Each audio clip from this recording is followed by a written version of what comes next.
morts dans cette décennie en Algérie, hein, c'est-à-dire autant qu'en Syrie actuelle.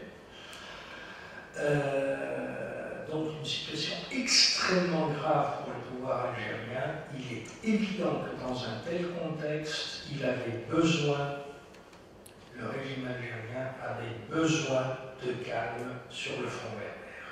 Voilà. Je crois que c'est une donnée interne absolument fondamentale. Hein?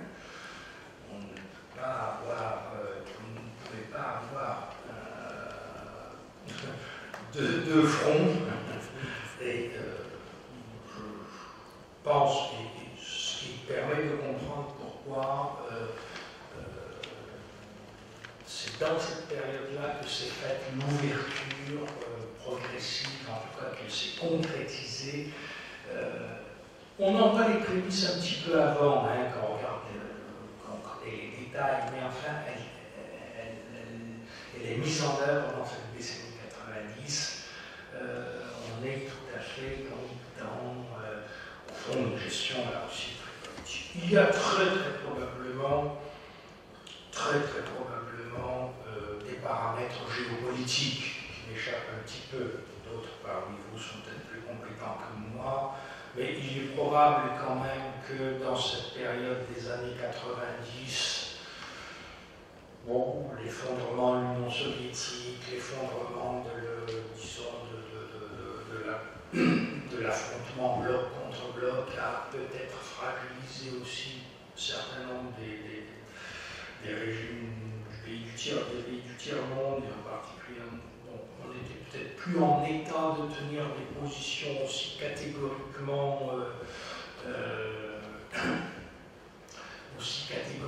hostiles aux contestations internes, hein, qu'on pouvait être antérieurement, quand on était assuré de l'appui soit des Américains, soit des Soviétiques. Hein. Je pense qu'il y a un contexte géopolitique, bon, c'est quand même toute cette période d'effondrement, mais je crois quand même que les données fondamentales sont internes. En tout cas, c'est une série d'hypothèses qui me paraissent extrêmement fortes pour expliquer que ça soit passé là et pas avant. Hein, et pas avant et pas plus tard. Hein. Alors maintenant, pour terminer, c'est peut-être le point le plus intéressant, le plus important, parce que c'est lui qui conditionne l'avenir. Quel est l'impact de ces évolutions? Quelle est leur signification? Qu'est-ce qu'on peut en attendre au fond? Est-ce qu'elles traduisent véritablement une perspective de prise en charge, de développement, de revitalisation du berbère, de la culture berbère? Est-ce qu'elles ouvrent un nouvel avenir au berbère, ou bien est-ce que, au fond, c'est peut-être que le sort du berbère fait partie de ce que vous disiez tout à l'heure en introduction, de ces langues destinées à disparaître, de ces cultures destinées à disparaître.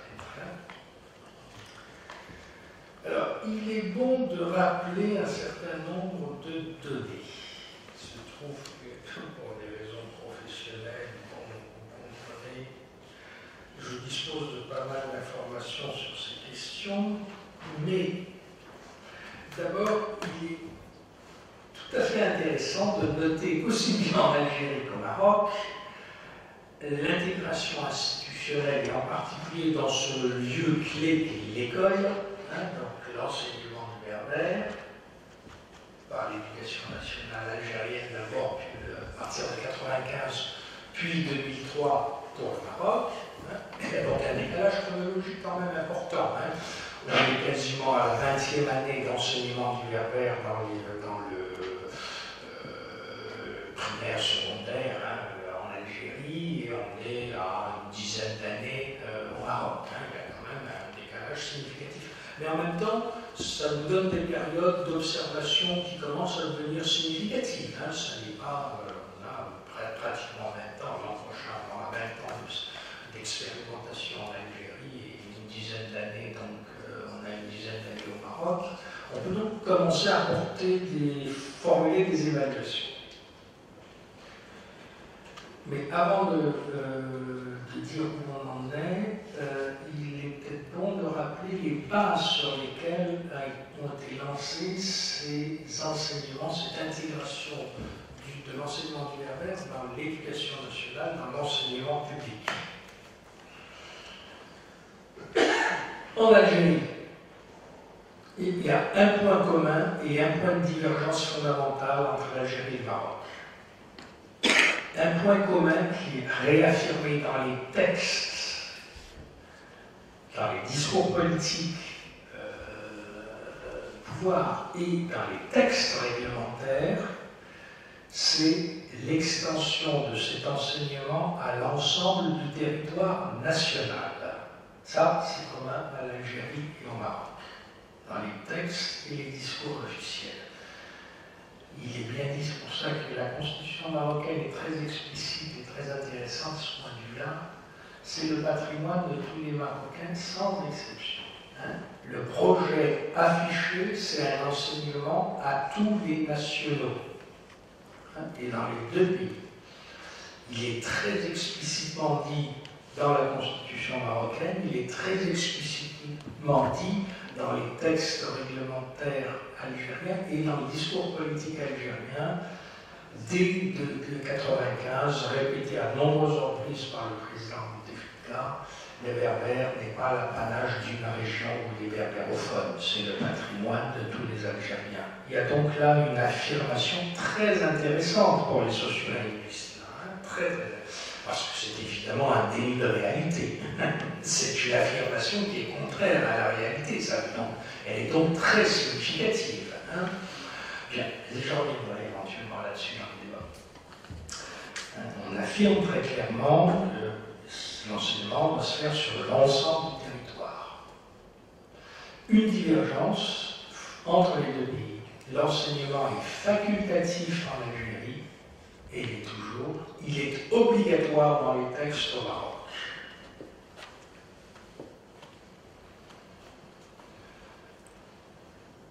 C'est-à-dire que tous les enfants marocains doivent nécessairement recevoir un enseignement d'Amazigh.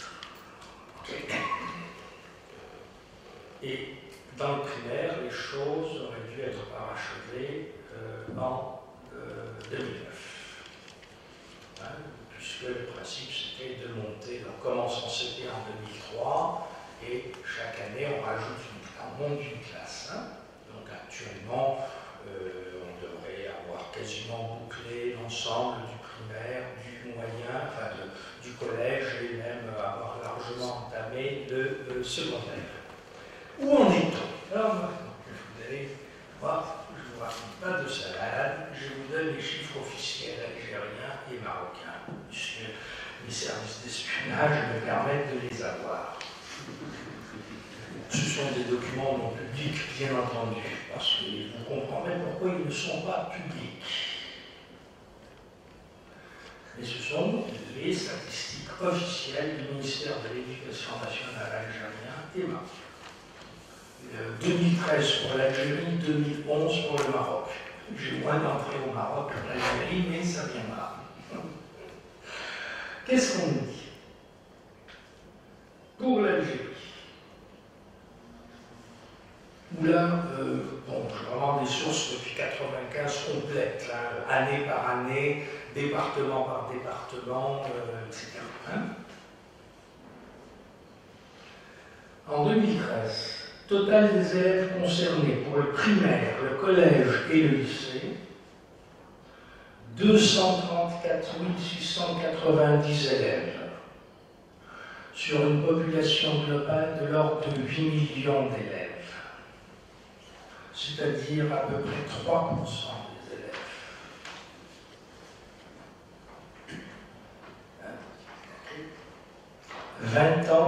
19 ans après le lancement de l'enseignement. Sur ces 3%, ou 234 690 élèves qui reçoivent un enseignement de langue berbère, 3 heures par semaine facultative, 90% sont situés en Kabylie. Le reste, pas tout à fait 10%, 9,6%, dans le domaine chaoui, c'est-à-dire dans les Aurès. Et encore, le chaoui a beaucoup augmenté ces 3-4 dernières années, parce que si on remonte au chiffre de 2007-2006, on était à 95% en pays, donc il y a un petit point. Et pour tout le reste de l'Algérie, on est à moins de 1%.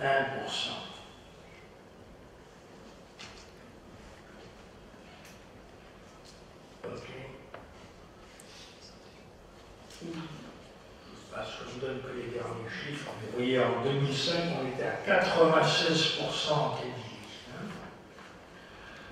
Le Maroc, enseignement obligatoire, en principe généralisé sur tout le territoire national. Total des élèves 2011, année 2010-2011, j'ai un peu plus de, j'ai moins de sources directes. Bon. Année scolaire 2010-2011, total des élèves concernés, c'est-à-dire dans les établissements dans lesquels il y a des classes de primaire, 517 835. Parmi des établissements dans lesquels, l'ensemble simplement des établissements dans lesquels il y a des classes de berbère, 2011. Élèves recevant un enseignement de berbère, 246 835. C'est-à-dire qu'on est quasiment dans des chiffres tout à fait comparables à l'Algérie, on est de l'ordre de 3% de la population, alors que là, on est en théorie dans un cadre où l'enseignement est obligatoire et généralisé à l'ensemble du territoire. Sur ce chiffre, on peut considérer, je vais passer les détails, j'ai des chiffres qui nous permettent de différencier les régions berbérophones, mais globalement, on peut considérer que 96% des élèves qui reçoivent cet enseignement au Maroc sont dans les régions berbérophones ou berbérophones. C'est-à-dire que la conclusion, aussi bien pour l'Algérie que pour le Maroc,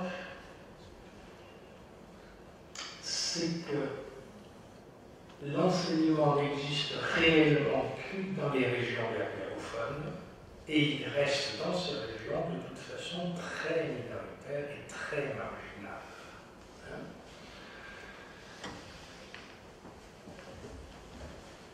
Dans les deux pays, on reste donc très loin de l'extension à tout le territoire national. On peut même dire que pour ce qui est de l'Algérie, cet objectif est très explicitement abandonné. Ça n'est pas le cas encore au Maroc. Et au Maroc, le caractère obligatoire demeure, selon pour des optimistes négatifs, soit une fiction, soit un objectif très lointain. Et beaucoup d'entre vous ont pu voir sans doute, je crois que c'était sur YouTube, une interview de mon collègue et ami avec beaucoup ce recteur de l'IRCAM, déclarant que l'enseignement du berbère, qui date de quelques mois, déclarant que l'enseignement du berbère était en régression au Maroc. C'est-à-dire qu'on est très très très loin des objectifs affirmés, des objectifs annoncés. Cela des questions multiples et variées, dans tous les sens. En tout état de cause, si on en reste au niveau vraiment factuel, 20 ans après la mise en place d'un enseignement dans le système éducatif algérien et plus de 10 ans maintenant pour ce qui est du Maroc, on est encore très loin d'avoir une situation significativement changée.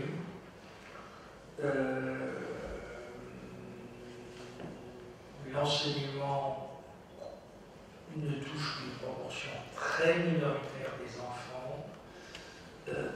Il est, ça, tous les linguistes linguiste ne peut pas être surpris. Hein. Il ne s'est enraciné que dans les régions berbérophones. Et je dirais, d'une certaine façon, c'est une situation qui, au-delà des discours, au-delà des textes, y compris constitutionnels, nous ramène bien à la réalité des choses. C'est-à-dire que le berbère demeure de toute façon, dans l'état actuel, une langue dominée, minoritaire, marginale, et qui est loin d'avoir, je dirais, réussi hein,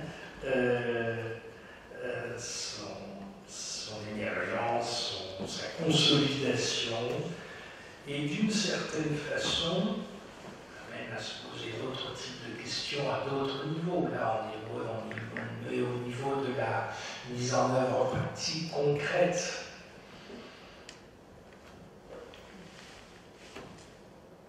Que signifient les textes juridiques, y compris les textes constitutionnels?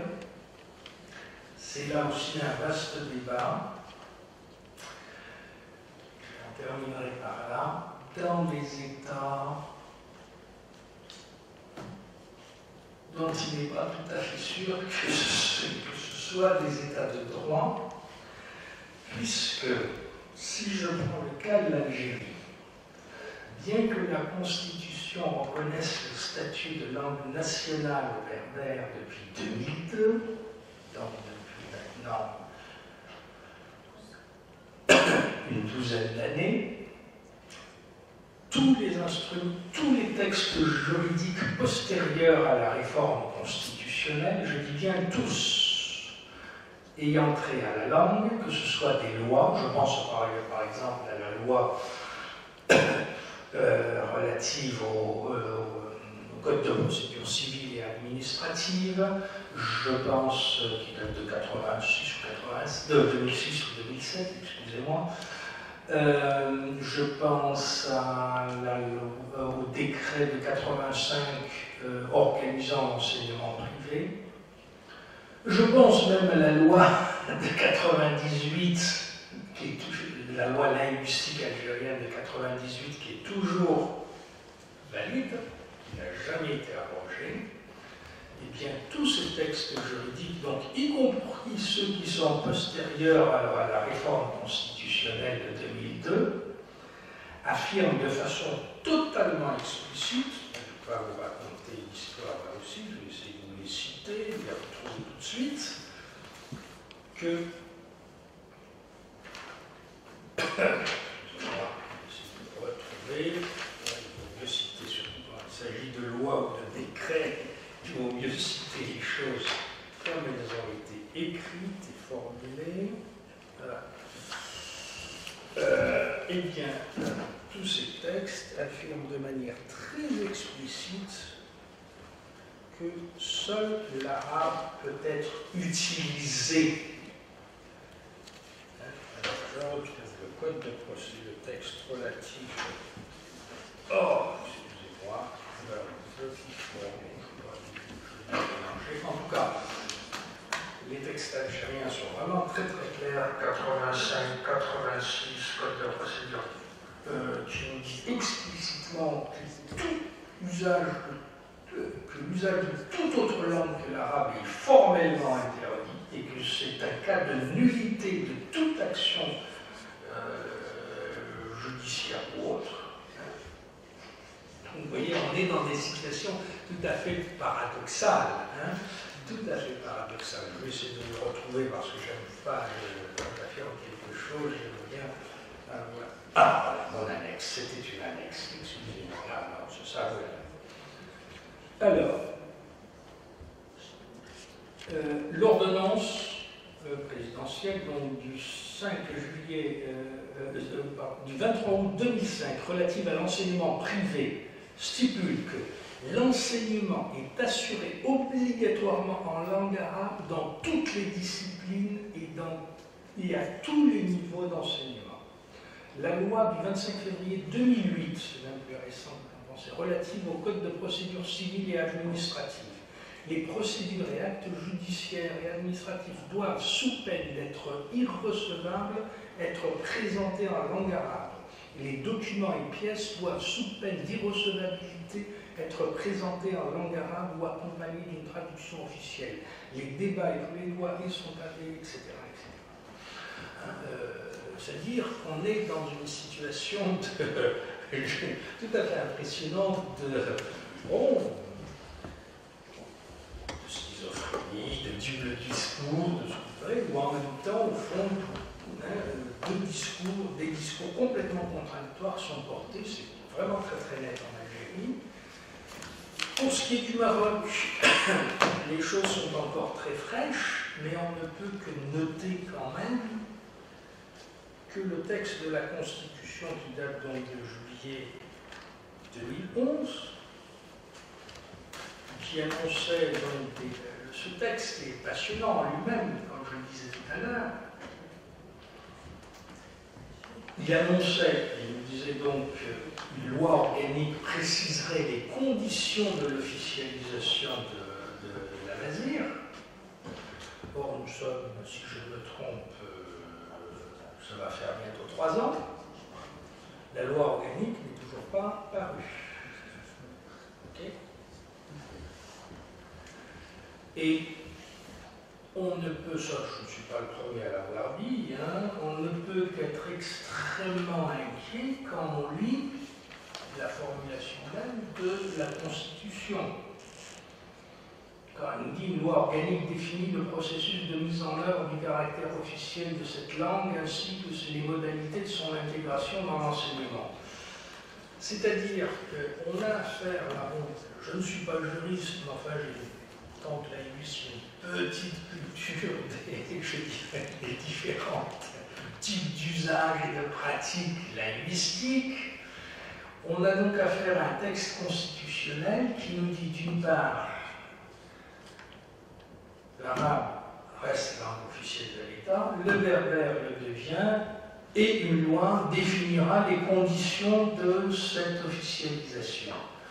C'est-à-dire qu'on ne pose, c'est très important sur le plan stylistique, la Constitution marocaine ne pose pas un principe,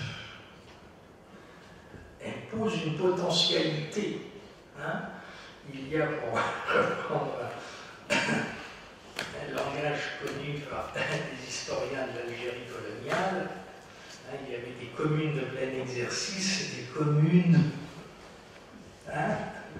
C'est exactement ça. Il y a une langue officielle de plein exercice, c'est l'arabe. Il y a une langue susceptible de le devenir, et on verra dans quelles conditions elle le deviendra. C'est exactement ce que nous dit. Nous verrons plus tard dans quelles conditions elle le deviendra. Bon, c'est tout à fait intéressant et je crois significatif parce que ce n'est pas la nature habituelle d'un texte constitutionnel que de formuler les choses de cette façon. Le texte constitutionnel pose des principes. On sait très bien que ces principes ensuite seront traduits dans les lois, dans les décrets, etc. Mais le simple fait que le législateur marocain ait éprouvé le besoin de préciser que, oui, on affirme un principe, mais ce principe, on verra plus tard comment on le mettra en œuvre concrètement, c'est déjà, je crois, assez inquiétant, en tout cas, suspect, et ça peut les donner à penser qu'on se donne a priori tous les moyens de limiter cette officialisation à des espaces extrêmement restreints ou symboliques et sans doute pas très fonctionnels. Voilà, en tout cas, donc, pour terminer, il y a, je conclurai en disant simplement qu'il y a indiscutablement une évolution importante. On est passé en gros d'une situation de tabou, d'occultation, de tabou, voire d'hostilité